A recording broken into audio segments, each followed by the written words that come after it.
ਤੁਹਾਡਾ ਸਾਰਿਆਂ ਦਾ ਸਵਾਗਤ ਹੈ ਅੱਜ ਦੇ ਇਸ ਟਿਊਟੋਰੀਅਲ ਦੇ ਵਿੱਚ। ਇਸ ਟਿਊਟੋਰੀਅਲ ਦੇ ਵਿੱਚ ਅਸੀਂ ਦੇਖਾਂਗੇ ਕਿ ਮਹੀਨਿਆਂ ਨੂੰ ਡੌਇਚ ਭਾਸ਼ਾ ਵਿੱਚ ਕਿਵੇਂ ਬੋਲਿਆ ਜਾਂਦਾ ਹੈ। ਤੇ ਆਓ ਸ਼ੁਰੂ ਕਰਦੇ ਹਾਂ। ਡੌਇਚ ਭਾਸ਼ਾ ਦੇ ਵਿੱਚ ਮਹੀਨਿਆਂ ਨੂੰ ਮੋਨਾਟੇ ਦੇ ਨਾਲ ਸੰਬੋਧਨ ਕੀਤਾ ਜਾਂਦਾ ਹੈ, ਕਿਉਂਕਿ ਇਸ ਟਿਊਟੋਰੀਅਲ ਦੇ ਵਿੱਚ ਅਸੀਂ ਇੱਕ ਮਹੀਨੇ ਦੀ ਗੱਲ ਨਹੀਂ ਕਰ ਰਹੇ ਪਏ, ਯਾਨੀ ਕਿ ਮੰਥ ਦੀ ਗੱਲ ਨਹੀਂ ਕਰ ਰਹੇ ਪਏ, ਆਪਾਂ ਮੰਥਸ ਦੀ ਗੱਲ ਕਰ ਰਹੇ ਪਏ ਹਾਂ, ਬਹੁ ਗਿਣਤੀ ਦੀ ਗੱਲ ਕਰਦੇ ਪਏ ਹਾਂ। ਤਾਂ ਉਸ ਦੇ ਅੱਗੇ ਜਿਹੜੇ ਆਪਾਂ ਆਰਟੀਕਲ ਦੀ ਵਰਤੋਂ ਕਰਾਂਗੇ ਉਹ ਕਰਾਂਗੇ ਦੀ ਮੋਨਾਟ।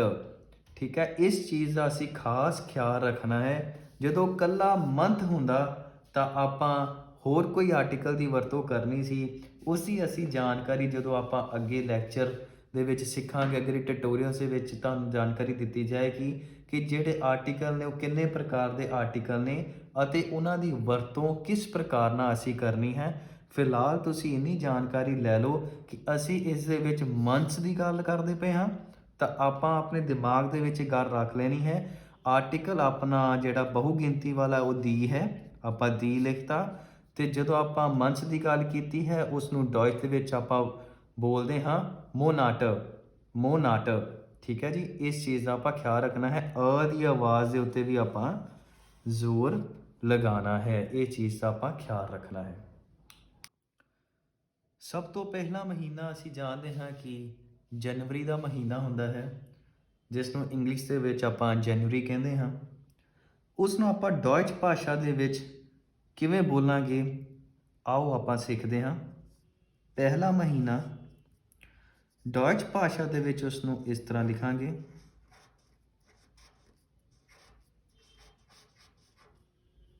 ਠੀਕ ਹੈ ਜੀ। ਅਤੇ ਜਦੋਂ ਅਸੀਂ ਇਸ ਨੂੰ ਬੋਲਣਾ ਹੈ, ਇਸ ਨੂੰ ਅਸੀਂ ਬੋਲਣਾ ਹੈ ਯਾਨੂਆ। ਠੀਕ ਹੈ ਜੀ। ਪਹਿਲਾਂ ਲਿਖਣਾ ਦੇਖਦੇ ਹਾਂ ਕਿ ਲਿਖਣਾ ਕਿਵੇਂ ਹੈ। ਜਦੋਂ ਆਪਾਂ ਪੰਜਾਬੀ ਦੇ ਵਿੱਚ ਇਸ ਨੂੰ ਲਿਖ ਲਿਆ ਤਾਂ ਤੁਹਾਨੂੰ ਯਾਦ ਕਰਨਾ ਆਸਾਨ ਹੋ ਜਾਏਗਾ। ਯਾਨੂਆ।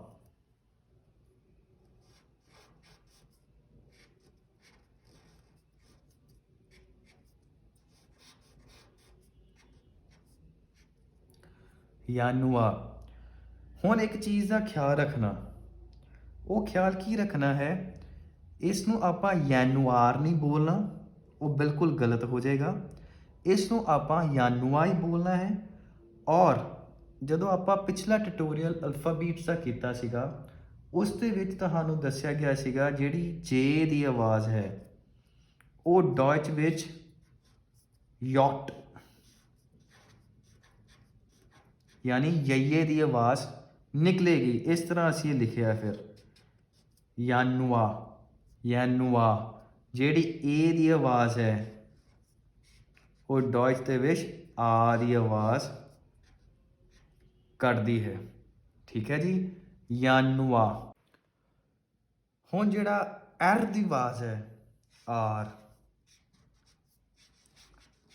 ਡੌਇਚ ਭਾਸ਼ਾ ਦੇ ਵਿੱਚ ਸਭ ਤੋਂ ਔਖੀ ਆਵਾਜ਼ ਕੱਢਣੀ ਐਰ ਦੀ ਹੁੰਦੀ ਹੈ। ਰ ਦੀ, ਜਿਹਨੂੰ ਆਪਾਂ ਅੰਗਰੇਜ਼ੀ ਪੰਜਾਬੀ ਰ ਕਹਿੰਦੇ ਹਾਂ, ਅੰਗਰੇਜ਼ੀ ਦੇ ਵਿੱਚ ਆਪਾਂ ਆਰ ਕਹਿੰਦੇ ਹਾਂ। ਉਹ ਜਿਹੜਾ ਐਰ ਦੀ ਆਵਾਜ਼ ਹੈ ਉਹ ਇਸ ਦੇ ਵਿੱਚ ਸਾਇਲੈਂਟ ਹੁੰਦੀ ਹੈ।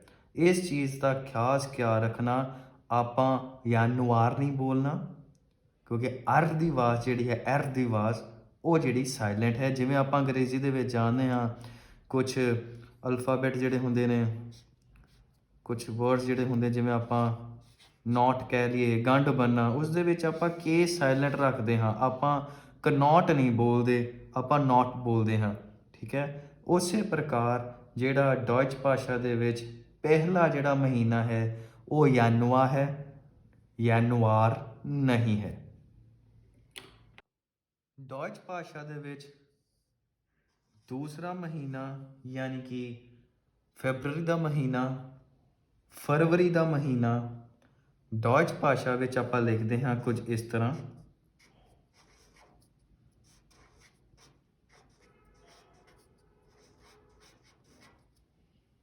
ਠੀਕ ਹੈ ਜੀ।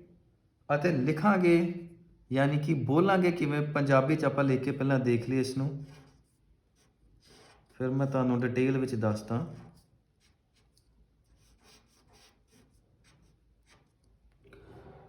ਹੁਣ ਜੇ ਆਪਾਂ ਅੰਗਰੇਜ਼ੀ ਵਿੱਚ ਬੋਲਣਾ ਸਿੱਖੀਏ ਤਾਂ ਆਪਾਂ ਕੁਝ ਇਸ ਤਰ੍ਹਾਂ ਬੋਲਾਂਗੇ ਫੈਬਰੂਅਰ ਜਾਂ ਫੈਬਰੁਆਰ, ਲੇਕਿਨ ਆਪਾਂ ਡਾਇਚ ਵਿੱਚ ਇਸ ਨੂੰ ਬੋਲਣਾ ਹੈ ਫਿਬੁਆ, ਫਿਬੁਆ। ਇਸ ਚੀਜ਼ ਦਾ ਖਾਸ ਖਿਆਲ ਰੱਖਣਾ। ਜਿਵੇਂ ਬੂਹਾ, ਦਰਵਾਜ਼ੇ ਨੂੰ ਪੰਜਾਬੀ ਵਿੱਚ ਆਪਾਂ ਬੂਹਾ ਕਹਿੰਦੇ ਹਾਂ, ਉਹ ਵਾਲਾ ਬ ਦੀ ਆਵਾਜ਼ ਆਉਣੀ ਚਾਹੀਦੀ ਹੈ, ਫਿਬੁਆ, ਫਿਬੁਆ। ਐਫ ਨੂੰ ਤਾਂ ਆਪਾਂ ਡਾਇਚ ਭਾਸ਼ਾ ਦੇ ਵਿੱਚ ਵੀ ਆਪਾਂ ਐਫ ਨਾਲ ਹੀ ਸੰਬੋਧਨ ਕਰਦੇ ਹਾਂ। ਉਹ ਆਪਾਂ ਪਿਛਲੇ ਜਦੋਂ ਅਲਫਾਬੀਟਸ ਦਾ ਲੈਕਚਰ ਸੀ, ਟਿਊਟੋਰੀਅਲ ਸੀ, ਉਸ ਦੇ ਵਿੱਚ ਆਪਾਂ ਜਾਣਿਆ ਸੀ। ਔਰ ਜਿਹੜੀ ਐਰ ਦੀ ਆਵਾਜ਼ ਹੈ, ਜਿਹੜੀ ਆ ਵਾਲੀ ਆਵਾਜ਼ ਹੈ, ਆ ਵਾਲੀ ਆਵਾਜ਼ ਹੈ ਐਰ ਦੀ, ਉਹ ਜਿਹੜੀ ਸਾਇਲੈਂਟ ਹੈ ਇਸ ਦੇ ਵਿੱਚ ਵੀ, ਜਿਵੇਂ ਆਪਾਂ ਯੈਨੂਆ ਦੇ ਵਿੱਚ ਦੇਖਿਆ ਸੀਗਾ, ਉਸੇ ਤਰ੍ਹਾਂ ਫੈਬੁਆ ਦੇ ਵਿੱਚ ਯਾਨੀ ਕਿ ਫਰਵਰੀ ਮਹੀਨੇ ਦੇ ਵਿੱਚ ਜਿਹੜੀ ਆਵਾਜ਼ ਹੈ ਉਹ ਵੀ ਸਾਇਲੈਂਟ ਹੈ। ਇਸ ਚੀਜ਼ ਦਾ ਖਾਸ ਖਿਆਲ ਰੱਖਣਾ। ਯੈਨੂਆ ਤੇ ਦੂਸਰਾ ਜਿਹੜਾ ਮਹੀਨਾ ਹੈ ਫੈਬੁਆ। ਤੀਸਰਾ ਮਹੀਨਾ ਯਾਨੀ ਕਿ ਮਾਰਚ ਦੇ ਮਹੀਨੇ ਨੂੰ ਡਾਚ ਭਾਸ਼ਾ ਵਿੱਚ ਆਪਾਂ ਕੀ ਬੋਲਦੇ ਹਾਂ, ਆਓ ਜਾਣਦੇ ਹਾਂ। ਤੀਸਰੇ ਮਹੀਨੇ ਨੂੰ ਡਾਚ ਭਾਸ਼ਾ ਵਿੱਚ ਕੁਝ ਇਸ ਪ੍ਰਕਾਰ ਆਪਾਂ ਲਿਖਾਂਗੇ। ਇਸ ਚੀਜ਼ ਦੀ ਸਾਨੂੰ ਜਾਣਕਾਰੀ ਹੈ, ਇਸ ਨੂੰ ਆਪਾਂ ਅਮਲਾਉਟ ਦੇ ਨਾਲ ਸੰਬੋਧਨ ਕਰਦੇ ਹਾਂ ਅਤੇ ਇਸ ਦੀ ਆਵਾਜ਼ ਐ ਦੀ ਆਉਂਦੀ ਹੈ। ਇਹ ਅਸੀਂ ਪਿਛਲੇ ਟਿਊਟੋਰੀਅਲ ਵਿੱਚ ਸਿੱਖ ਚੁੱਕੇ ਹਾਂ। ਹੁਣ ਇਸ ਨੂੰ ਬੋਲਣਾ ਕੀ, ਅਸੀਂ ਬੋਲਣਾ ਹੈ ਮੈਟਸ, ਮੈਟਸ।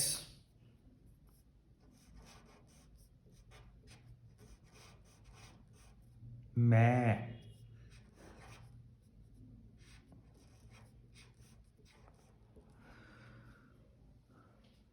ਮਾਰਚ ਦੇ ਮਹੀਨੇ ਨੂੰ ਯਾਨੀ ਕਿ ਡਾਚ ਦੇ ਵਿੱਚ ਮੈਟਸ ਦੇ ਮਹੀਨੇ ਨੂੰ ਬੋਲਣਾ ਥੋੜ੍ਹਾ ਜਿਹਾ ਕਠਿਨਾਈ ਵਾਲਾ ਕੰਮ ਹੁੰਦਾ ਹੈ, ਲੇਕਿਨ ਇੱਕ ਚੀਜ਼ ਯਾਦ ਰੱਖਣਾ ਕਿ ਜਿਹੜੀ ਟ ਦੀ ਆਵਾਜ਼ ਹੈ ਉਹ ਬਹੁਤ ਜ਼ਿਆਦਾ ਜ਼ੋਰ ਦੇਣ ਵਾਲੀ ਗੱਲ ਨਹੀਂ ਹੈ ਉਸ ਦੇ ਵਿੱਚ। ਇਹ ਸਿਰਫ ਤੁਹਾਨੂੰ ਸਮਝਾਉਣ ਦਾ ਤਰੀਕਾ ਹੈ ਪੰਜਾਬੀ ਦੇ ਵਿੱਚ ਕਿ ਅਸੀਂ ਇਸ ਨੂੰ ਬੋਲਾਂਗੇ ਕਿਵੇਂ, ਕਿਉਂਕਿ ਇਹ ਜਿਹੜੀ ਡਾਚ ਭਾਸ਼ਾ ਹੈ ਇਸ ਨੂੰ ਪੰਜਾਬੀ ਦੇ ਵਿੱਚ ਕਨਵਰਟ ਕਰਨਾ ਬਹੁਤ ਹੀ ਮੁਸ਼ਕਿਲਾਤ ਕੰਮ ਹੈ। ਫਿਰ ਵੀ ਮੇਰੀ ਕੋਸ਼ਿਸ਼ ਰਹਿੰਦੀ ਹੈ ਕਿ ਤੁਹਾਨੂੰ ਚੰਗੀ ਤਰ੍ਹਾਂ ਦੱਸਿਆ ਜਾਏ ਅਤੇ ਬੋਲਣਾ ਸਿਖਾਇਆ ਜਾਏ ਕਿ ਜਿਹੜੇ ਜਰਮਨ ਲੋਕ ਨੇ ਉਸ ਨੂੰ ਬੋਲਦੇ ਕਿਵੇਂ ਹਨ।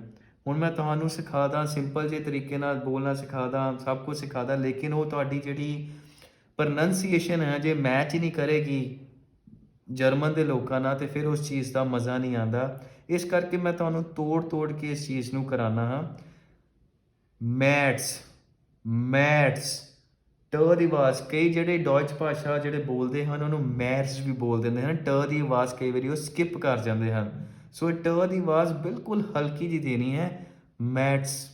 ਠੀਕ, ਯਾਦ ਰੱਖਣਾ ਇਸ ਚੀਜ਼ ਨੂੰ, ਬਹੁਤਾ ਆਪਾਂ ਜ਼ੋਰ ਨਹੀਂ ਲਗਾਉਣਾ। ਆਪਾਂ ਮੈਟਸ ਵੀ ਬੋਲ ਸਕਦੇ ਹਾਂ, ਵੀ ਟ ਦੀ ਆਵਾਜ਼ ਸਕਿਪ ਵੀ ਕਰ ਸਕਦੇ ਹਾਂ, ਲੇਕਿਨ ਮੈਂ ਤੁਹਾਨੂੰ ਦੱਸਣਾ ਚਾਹੁੰਦਾ ਸੀ ਇੱਕ ਵਾਰੀ ਕਿ ਜਰਮਨ ਜਿਹੜੇ ਲੋਕ ਨੇ ਇਸ ਨੂੰ ਕਿਵੇਂ ਪ੍ਰਨਾਊਂਸ ਕਰਦੇ ਹਨ। ਉਹ ਟ ਦੀ ਬਿਲਕੁਲ ਸਲਾਈਟ ਟੋਨ ਦਿੰਦੇ ਹਨ, ਸਲਾਈਟ ਜਿਹੜੀ ਆਵਾਜ਼ ਦਿੰਦੇ ਹਨ। ਤਾਂ ਇਹ ਜਿਹੜਾ ਮਹੀਨਾ ਮਾਰਚ ਦਾ ਹੈ ਉਹ ਮੈਟਸ ਕਹਿਲਾਉਂਦਾ ਹੈ। ਅੱਜ ਦਾ ਟਿਊਟੋਰੀਅਲ ਅਸੀਂ ਇੱਥੇ ਸਮਾਪਤ ਕਰਦੇ ਹਾਂ। ਬਾਕੀ ਦੇ ਜਿਹੜੇ ਮਹੀਨੇ ਨੇ ਉਹ ਅਸੀਂ ਅਗਲੇ ਟਿਊਟੋਰੀਅਲ ਵਿੱਚ ਜਾਣਾਂਗੇ ਕਿ ਉਹਨਾਂ ਨੂੰ ਡਾਚ ਭਾਸ਼ਾ ਦੇ ਵਿੱਚ ਕਿਵੇਂ ਬੋਲਿਆ ਜਾਂਦਾ ਹੈ। ਤਦ ਤੱਕ ਔਫ ਵਿਡਰਸੇਨ।